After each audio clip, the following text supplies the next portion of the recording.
Hello class, I am Pureen Sharma and welcome to my channel. I hope you all are fine at your home. And today we will continue our first chapter of economics for which class? For class 10.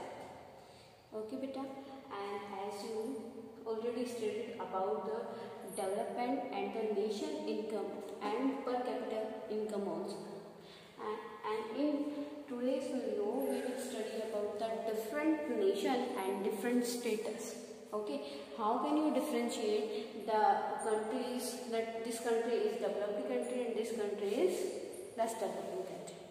Okay, and per capita income we already studied about our today's video. Okay beta, and in sustainability of development we also studied in our today's video. ठीक है बेटा, जो आज की आपकी video है उस video में हम क्या पर कैपिटा इनकम के बारे में रीड आउट करेंगे और ये रीड आउट करेंगे कि कैसे आप किसी कंट्री को क्या कि ये डेवलप्ड कंट्री है, लेस डेवलप्ड कंट्री है, कैसे कह सकते हो, किस बिहाफ पे कह सकते हो. ठीक है, और जो सस्टेनेबल जो डेवलपमेंट होता है वो क्या होता है और एट प्रेजेंट क्या स्टेटस है डेवलपमेंट का. Got it? Let's start. For comparing countries, their income is considered to be one of the most important attributes. Okay, now I want to tell you about the income of a person of a country plays an important role in the nation income. Okay, it is depend on the income of a person of a country. Okay, if the persons of the country is doing very well, hard work in their field, then this country will get the high economy. Okay बेटा क्या होता है कि अगर किसी country का, अगर कोई कंट्री का पर्सन, उसके जो लेबर है या उसके जितने भी पॉपुलेशन है, अगर हर एक पॉपुलेशन अच्छे से काम करती है तो क्या होता है आपका डेवलपमेंट होता है. ठीक है, as I told you that development is mostly economics says that development is based on the economy.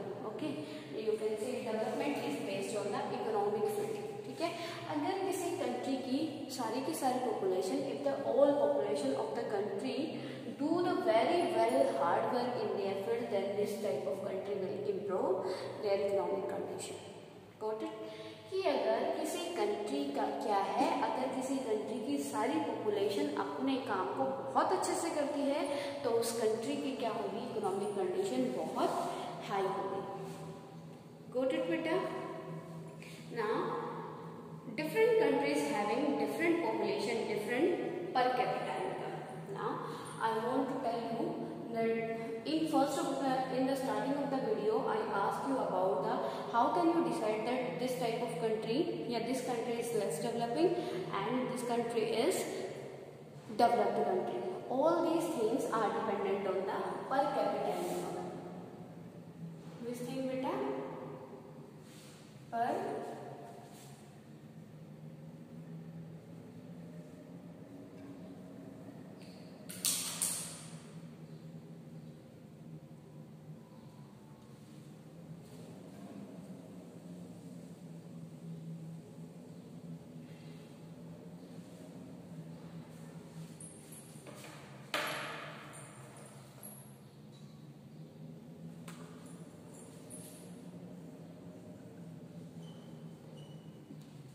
capita income.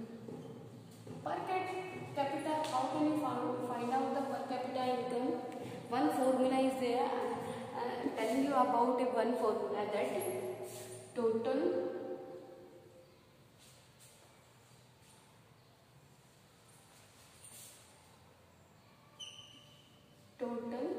income divided by या फिर total income of nation divided by total population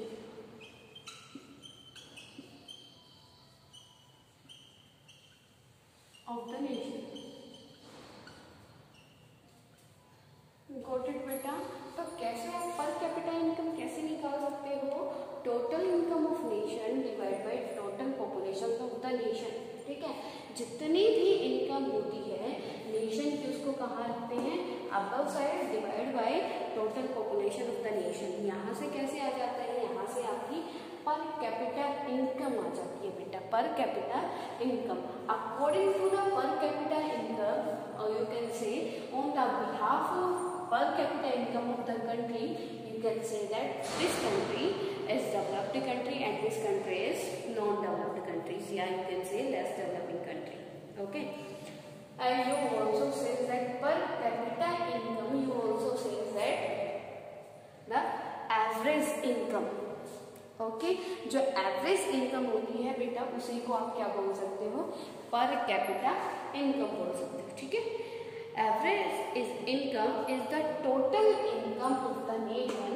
Average income is the total income of the nation divided by total population of the nation.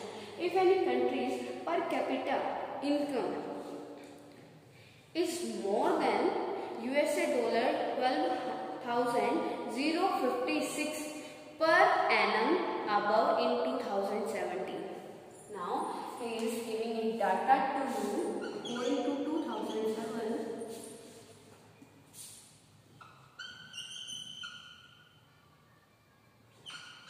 2017 which country ये per capita income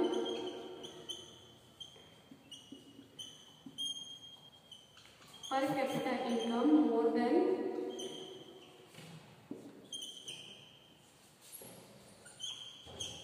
US dollar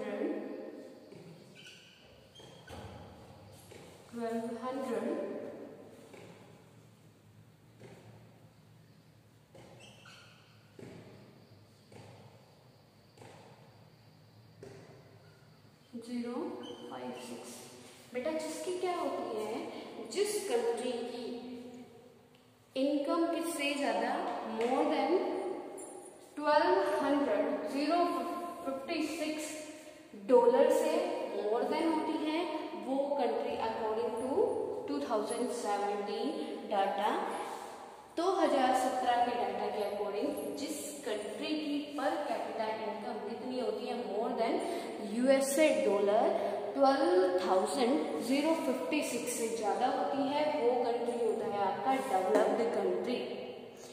this type of country conclude in the developed country. Okay, and whose country per capita income is less than US dollar 955 US dollar 955 and less than US dollar 955, that is called the less developing countries. Clear है बेटा? जो आपका क्या होता है, जो आपका पर कैपिटा इनकम होता है, जिस कंट्री का पर कैपिटा इनकम मोर देन 12,056 होता है, वो कंट्री इन्वॉल्व होती है किसमें, वो होती है आपकी डेवलप्ड कंट्रीज में। ओके, और जिस कंट्री का पर capita income less than 955 US dollar होता है, लेस देन 955 लेस डॉलर होता है, वो क्या होता है, these types of country involve in your less developing countries. Got it बेटा? Now income and other criteria, income and other criteria, and as I already told you about the development is that development is not a progress in a field, कि development सिर्फ एक field में progress करना नहीं है, हम ये यहाँ पे बताते हैं बेटा, जिसे I already told you in this line, in these lines, that whose country per capita income is more than 12,056 is called developed country। लेकिन ये अभी क्या बताता है, सेकेंड एस्पेक्ट्स बताता है, इनकम एंड अदर फील्ड्स, या इनकम और other criteria. Whose country income is higher than 12,056 dollar and and the government is able to provide the all necessary facilities to their population. This type of country called the developed country. Okay बेटा, सबसे पहले क्या है, उस country का क्या होना चाहिए, उसकी इनकम हाई होनी चाहिए। सेकेंड थिंग क्या है, उस कंट्री की जो गवर्नमेंट है वो एबल होनी चाहिए अपनी किसको, अपनी जो पॉपुलेशन है, अपने जो सिटीजन्स हैं उनकी सारी की सारी फैसिलिटी, मतलब उनको उनकी नीड्स को फुलफिल करने के कैपेबल होनी चाहिए। Got it? Like health facility, okay, food facility, education facility and other things. Okay, if your government is not able to fulfill your daily necessary things, then how can you say that your country is developed country? Okay, clear beta? Then now he is saying that development is also not because of the higher income. The development is also depend on the facilities. Got it? If your country government is not able to provide you some necessary facilities, तो how can you say that your country is a developed country? कि अगर आपकी जो country है उसकी government आपको facilities provide कराने के लिए क्या नहीं है, एबल नहीं है, तो आप कैसे कह सकते हो कि आपकी कंट्री क्या है, डेवलपिंग कंट्री है या डेवलप्ड कंट्री है। गोट इट बेटा? जैसे कल मैंने आपको एक इंडेक्स बताया था बना के, दैट जिस कंट्री का प्रोडक्शन हायर होगा या जो कंट्री क्या करती होगी, एक्सपोर्ट करती होगी थिंग्स को, which country export their things, their product in the international market, then these types of countries having the status of development. Okay, because they are doing very well, क्योंकि वो बहुत अच्छा काम कर रही है बेटा, उसको वो अपनी सारी की सारी कंट्रीज की जो नेसेसरी है वो खुद से फुलफिल कर रही है, और जो प्रोडक्शन है उसको क्या कर देती है, इंटरनेशनल मार्केट में सेल कर देती है। क्लियर? और जो कंट्रीज को क्या करना पड़ता है, इंपोर्ट करना पड़ता है, इट मीन्स वो कंट्री क्या नहीं कर पा रही, अपने नीड्स को फुलफिल नहीं कर पा रही, और जो भी उसके पास क्या है, मनी है, इकोनॉमिक उसका स्ट्रक्चर जितना हाई है, उस सारे इकोनॉमिक स्ट्रक्चर को वो कहाँ इन्वेस्ट कर देती है, कहाँ पे बेटा, वो कर देती है दूसरे जो कंट्रीज है उनसे अपनी नेसेसरी को फुलफिल करने के लिए, वो जो थिंग्स होती है उनको इंपोर्ट करने में सारा अपना इकोनॉमिक स्ट्रक्चर वेस्ट कर देती है। Clear? Now your topic is sustainability of development. Sustainability of development. It is a very good type of using the resources for us. Sustainability of development, as everybody knows that we can develop ourselves with the resources. Okay, every country can develop themselves with the help of their resources. If the resources are not there, then we can't think that this type of country will improve themselves. Okay, अब क्या है कि हम क्या कहते हैं, अगर किसी कंट्री के पास क्या है, रिसोर्सेज है, तो वो अपने आप को बहुत इजीली इंप्रूव कर सकती है अपनी इकोनॉमिक कंडीशन को। अगर किसी कंट्रीज के पास क्या नहीं है, रिसोर्सेज नहीं है, तो उसको अपनी इंडस्ट्रीज की रॉ मटेरियल को मतलब नीड्स को फुलफिल करने के लिए, अदर थिंग्स की नीड्स को फुलफिल करने के लिए क्या करना पड़ेगा, जो थिंग्स हैं वो इम्पोर्ट करने पड़ेंगे अदर फॉरेन कंट्री से, तो उसका सारा का सारा इन्वेस्टमेंट कहाँ चली जाएगी, उसमें चली जाएगी। ठीक है, तो उसको जितना भी प्रॉफिट होता है वो सब यूजलेस हो जाएगा। क्लियर? अब हम यहाँ पे थे sustainability development. Sustainability development is a way to use the resources. Under the sustainability development, we can use our resources. Okay, we can use our resources, but we have to use the resources in such ways that we will not harm our next generation.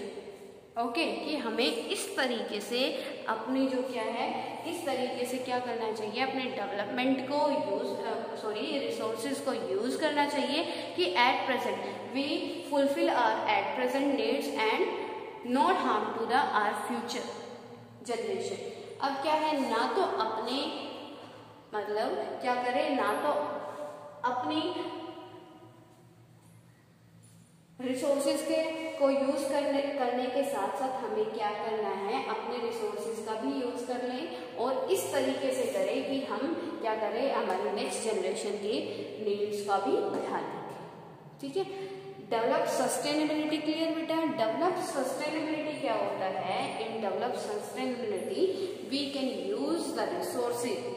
हमें क्या करना होता है, हम अपने present के needs को fulfil करने के लिए हम क्या कर सकते हैं, हम कर सकते हैं बेटा अपने रिसोर्सेज का यूज कर सकते हैं, लेकिन हमें वो यूज इस तरीके से करना है कि हम अपनी आने वाली जनरेशन की नीड्स को भी ध्यान में रखें और सारे के सारे रिसोर्स को यूज ना करते। जैसे I am giving a example to you for this, like recycle. We have to do the recycle.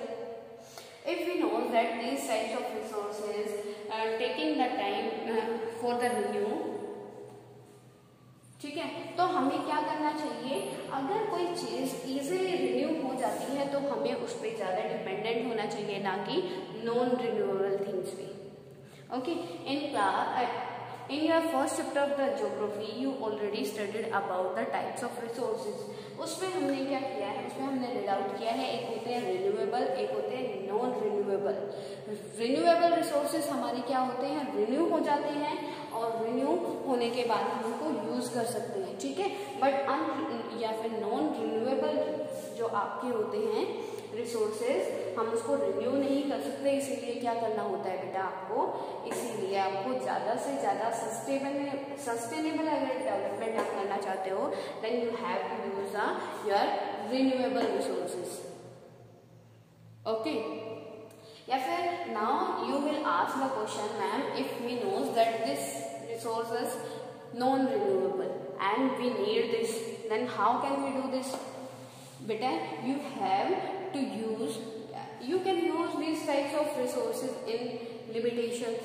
ठीक है, एंड प्रॉपर मैनर आप क्या कर सकते हो, उसको प्रॉपर मैनर में यूज कर सकते हो। जैसे कि यहाँ पे हम क्या करते हैं, यूज एग्जाम्पल लेते हैं, you are misusing the water. आप मिसयूज करते हो, वाटर का मिसयूज कैसे करते हो, या फिर आप ये बोल सकते हो कि आप वाटर को क्या करते हो, वेस्ट करते हो, you are wasting your water।